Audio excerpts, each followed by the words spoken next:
आका आणि त्याच्या सहकाऱ्यांची नार्को टेस्ट करा असं सुरेश धसांनी म्हटलेलं आहे। आकाच्या गँगचा माज संपलेला नाहीये।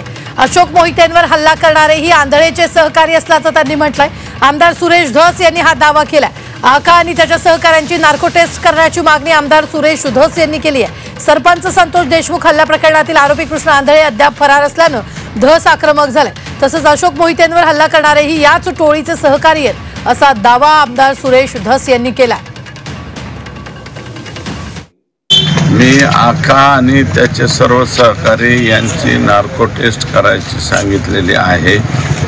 दुसरा असं आहे की 2 महिने झालं तरी कृष्ण आंधळे अजून फरार आहे आणि अशोक मोहितेच्या प्रकरणामध्ये जे आरोपी होते ते कर्नाटकमध्ये पकडलेले आहेत आणि ते कृष्ण आंधळेचे मित्र आहेत। म्हणजे मी अजूनही म्हणतो की ह्या आका आणि त्यांच्या गँगचा माज संपलेला नाही।